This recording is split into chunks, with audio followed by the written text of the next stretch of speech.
Bonjour à tous et bienvenue sur ma chaîne. Ça faisait un petit moment, dis donc. Ça me fait super plaisir d'être de retour. Bon, par contre, je vais pas vous mentir, aujourd'hui nous n'allons pas traiter un sujet simple et joyeux, mais j'ai pris beaucoup de plaisir à le préparer et j'espère qu'il vous plaira. Aujourd'hui, on va tenter ensemble de répondre à une question fondamentale au vu des actualités. Raphaël Arnaud, ou Archenaux de son vrai nom, et la France Insoumise, portent-ils une responsabilité morale dans le tragique assassinat de Quentin de Renques ? On va se mettre tout de suite dans le bain parce qu'on a du pain sur la planche. La France Insoumise est un parti qui se drape dans les vertus de la résistance antifasciste tout en niant l'évidence de sa propre toxicité, de son propre autoritarisme.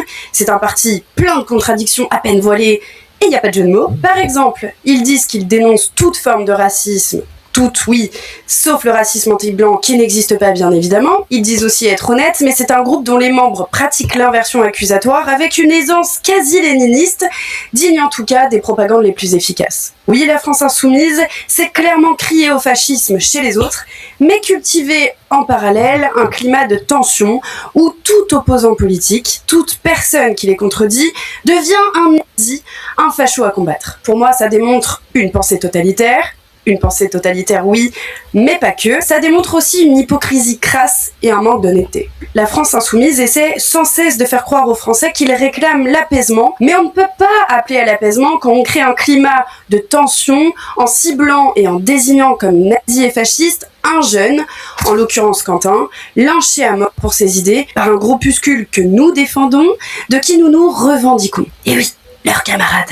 Vous avez dû remarquer depuis sa mort les tweets, les prises de position de députés de la France Insoumise, niant toute responsabilité de leur parti, mais aussi de Raphaël Arnaud, pourtant fondateur de cette milice, j'ai nommé la Jeune Garde. Alors, il tente de nous expliquer, en parlant d'Archenaux et de ses assistants parlementaires, apparemment impliqués dans l'assassinat de Quentin, qu'un patron ne peut pas être responsable des actes de ses salariés. Pourtant, il a sciemment choisi ces hommes, les a embauchés, sachant très bien leur parcours au sein de la Jeune Garde, ce groupuscule violent. Et puis on va pas se mentir, s'il ignorait ce que faisaient ses employés, on peut s'interroger sur le sérieux qui règne au sein du parti. En tout cas, des enquêtes pourraient vérifier l'usage des fonds publics pour ses embauches et le travail de ses assistants parlementaires. Quoique, j'y repense, Rafou nous a déjà confessé quelques petites choses. On me parle des comptes de je sais pas quoi, de t'as une enveloppe pour ci, pour te couper les cheveux, pour machin, tu peux prendre des taxis, des machins, oula, doucement, mais j'ai pas demandé tout ça, moi j'ai juste demandé à encastrer le RN et c'est tout quoi. Et bon après, je vous avoue que c'est pas plus mal, comme ça l'argent personnel peut aussi aller un peu dans la lutte, du coup c'est pas plus mal, voilà, d'avoir tout ça, on va pas s'en priver. Alors la France Insoumise n'a jamais appelé à la violence, elle n'a pas participé à créer ou au moins à accentuer ce climat de haine divisant la France. Aujourd'hui, nous démontons cette hypocrisie, preuve à l'appui. Mais avant le générique, je t'invite à liker, partager et commenter si tu as envie de donner ton point de vue. Et pour finir, si tu vois la petite case boost, n'hésite surtout pas. Zoom. Je suis prêt à me foutre de votre gueule pendant des heures. Le combat contre la démocratie. La République, c'est moi! C'est toujours Marseille. Oui. Né en 1995 à Lyon, Raphaël Arnaud grandit à la Croix-Rousse, un quartier bobo de Lyon, dans une famille orientée à gauche. Il est étudiant à l'université Lyon 2, comme l'était d'ailleurs Quentin de Renques. Bref, en gros, il paraît avoir un futur stable, prometteur, mais il choisit un tout autre chemin. Arnaud décide de s'engager car il s'avère, d'après ses propres déclarations, que la mort du militant antifasciste Clément Méric en 2013 le marque beaucoup, et que dans le même temps, le Bastion Social, un groupuscule d'ultra-droite, s'implante dans sa ville, ce qui le mène en 2018, à l'âge de 23 ans donc, à fonder la Jeune Garde. Alors pour ceux qui ignorent ce qu'est la Jeune Garde, c'est une organisation antifasciste d'extrême gauche, voire d'ultra-gauche, aux actions directes et violentes. Donc voilà, il commence à se faire connaître, notamment lors de ses défenses de manifestations, de rassemblements contre l'extrême droite, ou en apparaissant en tête de cortège lors des manifestations lyonnaises. En fait, il incarne parfaitement et à lui seul l'inversion accusatoire chère à LFI. Alors, on ne filme plus? On est KO? KO technique? C'est pas joli, hein. Rentrons dans le vif du sujet. Cet homme est triple fiché S et ces 3 fiches S ont été créés entre 2019 et 2021, notamment pour sa proximité avec des mouvances d'ultra-gauche radicales, ses liens avec la Jeune Garde et après une évaluation de sa dangerosité liée à des violences avérées ou supposées qui font de lui quelqu'un de potentiellement dangereux pour la société. Et ce n'est qu'en juin 2024 que ces fichesses sont révélées au grand public. En février 2022, le tribunal correctionnel de Lyon le condamne à 4 mois de prison avec sursis pour violence volontaire en réunion pour des faits remontant à 2021. Ouais, c'est visiblement pas un enfant de cœur. Et non, ce n'était pas l'héroïque défense d'une manifestation LGBT contre 80 néo-nazis comme nous le fait croire Bompard ou Jean-Luc Mélenchon avec une audace qui frise le ridicule. En réalité, Arnaud et sa bande ont plaqué, intimidé puis frappé un jeune de 18 ans dans le seul et unique but que de voir ses affiliations politiques, allant même jusqu'à le forcer à se déshabiller pour voir d'éventuels tatouages d'extrême droite. Alors, au début, Arnaud nie tout ça. Mais la géolocalisation et les vidéosurveillances qu'il déteste tant le trahissent. Il est donc définitivement reconnu coupable en 2025 après s'être désisté d'appel. Et je ne vais même pas vous faire la liste des différents témoignages, dont celui d'un ancien membre de la Jeune Garde, qui a témoigné très récemment pour Frontières. Après tout cela, il décide de s'engager dans une carrière politique, d'abord au NPA chez Monsieur Poutou en 2022, où il se présente aux législatives, mais c'est un échec. Et malgré tout son passé de militant violent, la France Insoumise, comme le NPA auparavant, n'ont vu aucun problème à le récupérer au sein même de leur parti. Il est antifasciste, voilà. Comme nous avons... Non, oui, bon, d'accord. Bon. Mais ça nous avons... pas. Non. Enfin, dans ce cas-là, je vous assure que non. Ouais. C'est pas une boulette, c'est un choix assumé. Bien sûr. Je pense que rien que ces éléments vous montrent déjà à quel point l'extrême gauche est malsaine. Et aujourd'hui, ce type siège à l'Assemblée, il emploie des collaborateurs qui sont aussi des anciens camarades antifa de la Jeune Garde, et d'après la France Insoumise, cet homme qui a tourné dans des clips de rap appelant à minima à violenter des droitards, cet homme qui glorifie la violence, cet homme condamné, fiché, n'aurait jamais souhaité qu'un drame comme celui de Quentin ne se produise. Hein, bien sûr. Mais maintenant que je vous ai dépeint son portrait, maintenant que vous connaissez son passé, posons-nous la question suivante. Pourquoi et comment est-il parvenu à être député alors qu'il était déjà fiché et déjà poursuivi en justice ? Pour moi, le problème majeur est que la gauche et l'extrême gauche tolèrent ce genre d'individus, on ne peut plus problématique. Alors là, vous pourriez me dire, oui mais à l'époque, l'appel était encore possible. Oui mais à l'époque, il n'était pas définitivement condamné. Certes, mais il était déjà fiché, et n'est-ce pas le rôle des partis politiques de faire attention, de ne pas engager ce genre de personne qui peut potentiellement devenir un élu, un représentant du peuple, hein ? Dans le doute, je sais pas, je vais poser la question. Et après les révélations de Frontières en mars 2025 concernant sa condamnation définitive, qu'il tentait d'ailleurs de cacher aux Français, que s'est-il passé ? Rien. Mais c'est pas tout. On a un autre problème, certains électeurs tolèrent et vote pour des gens comme lui. C'est d'ailleurs pour ça que je t'invite à signer ma pétition sur change.org où je demande la démission immédiate de Raphaël Arnaud. Nous sommes déjà plus de 30 000 en quelques jours. Alors c'est super, mais c'est pas suffisant. Donc si tu peux poser ta petite signature et la partager, ce serait vraiment super. Donc la vérité, c'est que les gauchistes tolèrent les antifas et que les partis gauchistes courtisent les antifas. Mais ne vous y trompez pas, Arnaud n'est pas un loup solitaire, il est le produit d'un système, celui de la France Insoumise.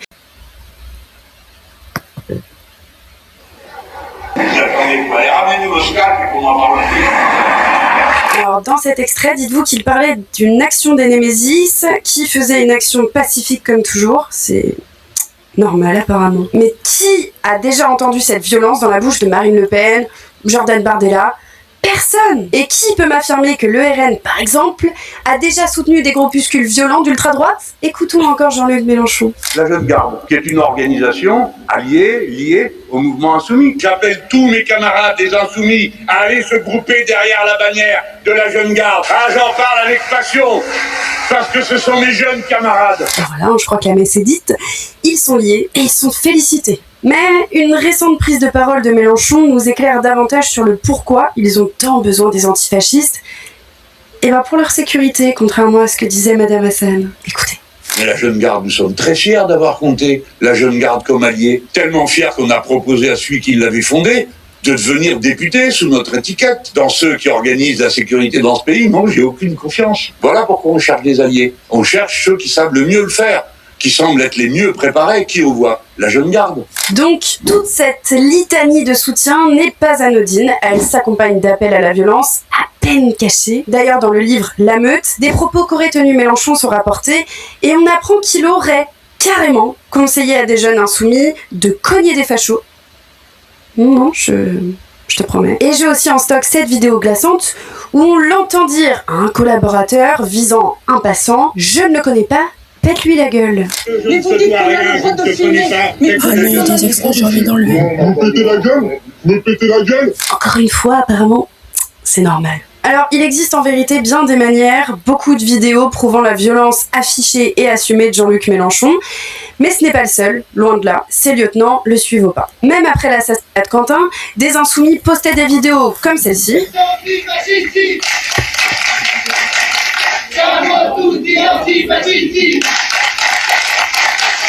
Ou lorsque Madame Aubry tweetait ceci, « L'extrême droite est une menace directe contre nos vies. Combattons-la ».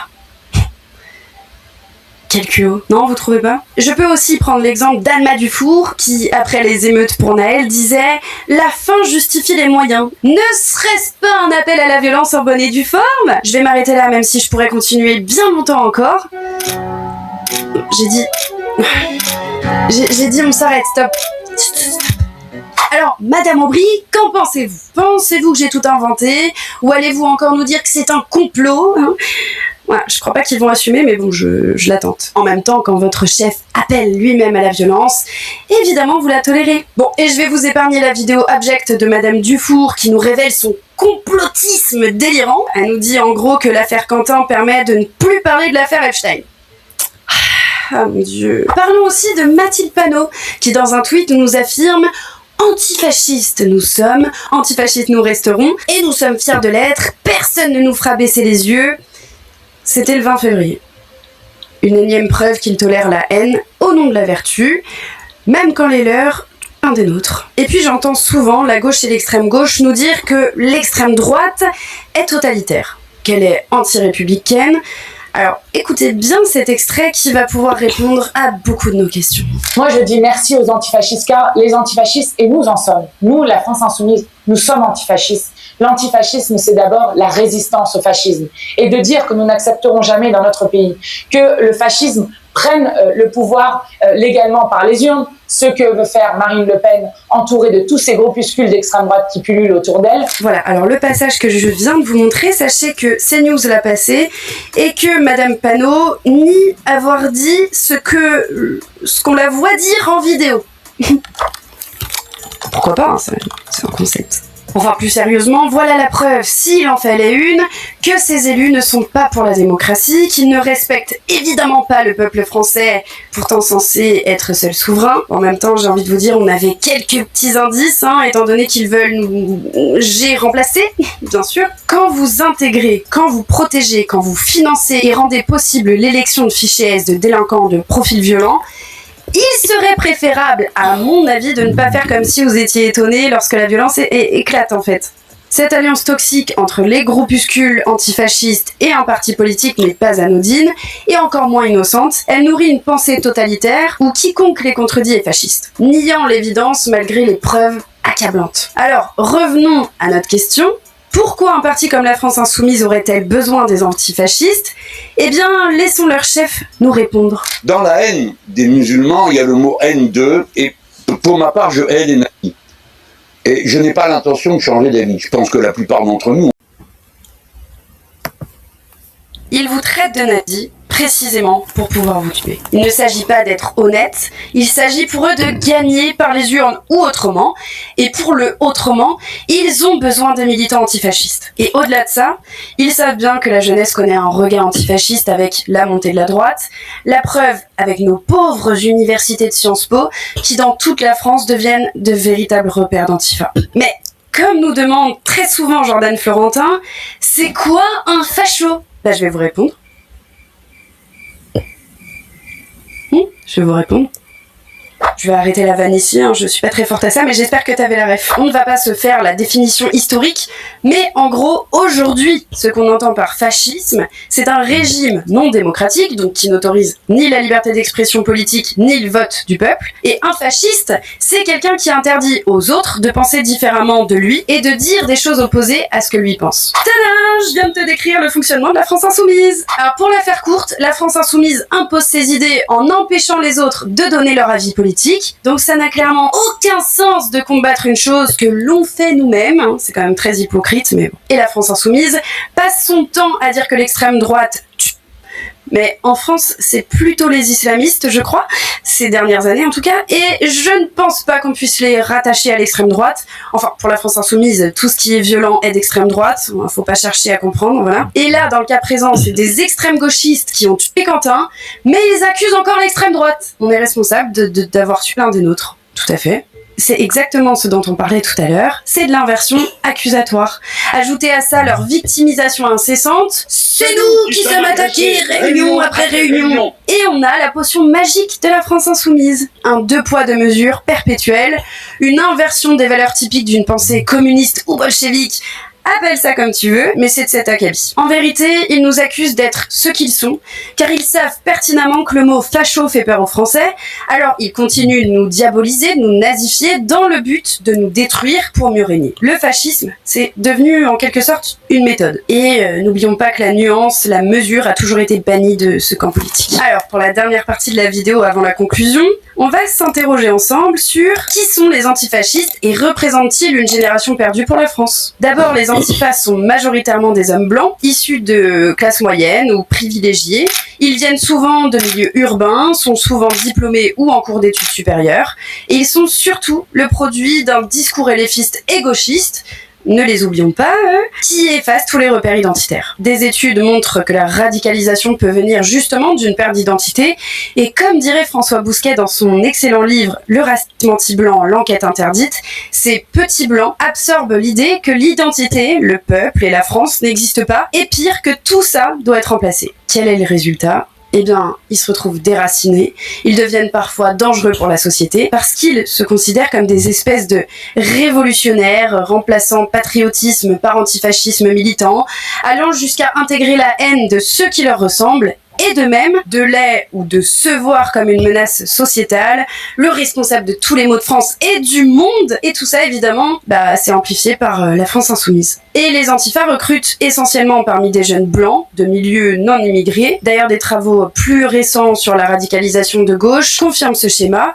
Contrairement à une image médiatique véhiculée, on ne trouve pas chez eux une surreprésentation des minorités issues de l'immigration, non.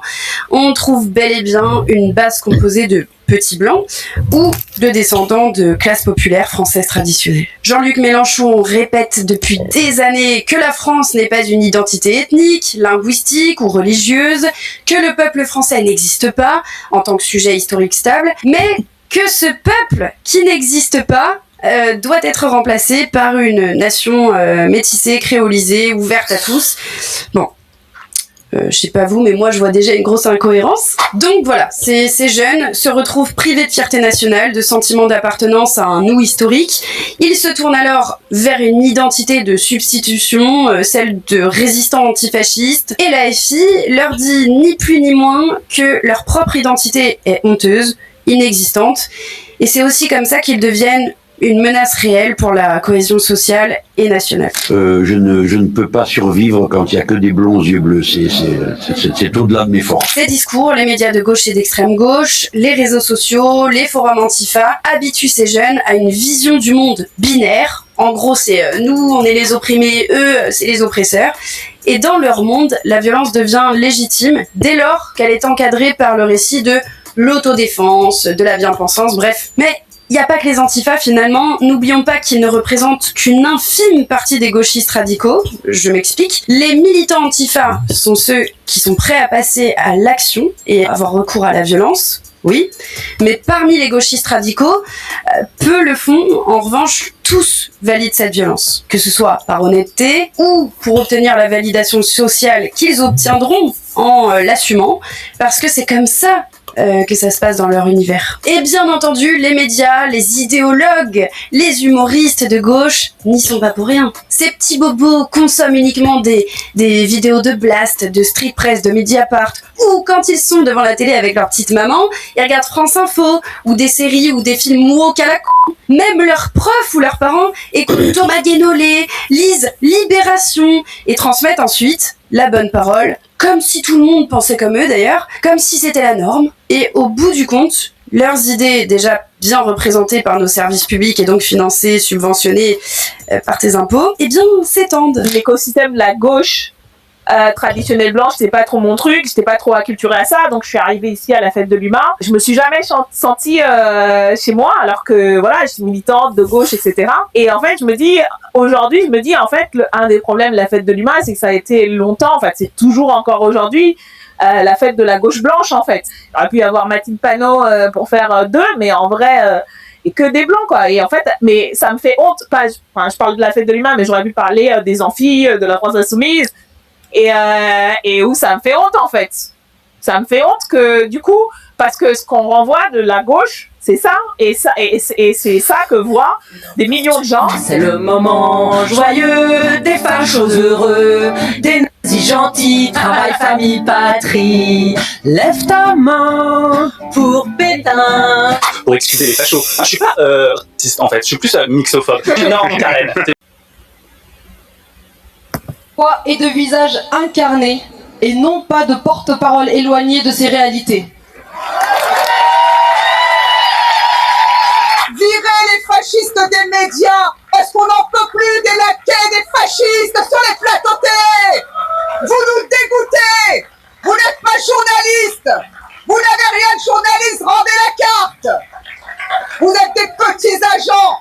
C'est ce que Simone Veil appelait les nazis à petits pieds. Voilà ce qu'ils sont. Et tu vois, cette violence des mots finit par être banale, acceptable, acceptée. Et tout ça nous amène à la situation que nous connaissons aujourd'hui. L'assassinat d'un jeune en raison de ses idées, simplement ça, s'inscrit parfaitement dans leur idéologie. On a vu la même chose avec Charlie Kirk, lâchement abattu l'année dernière devant sa femme et ses enfants. Et alors, au mieux, entre guillemets, ils diront oui, bah Quentin, il avait qu'à pas venir défendre les Némésis.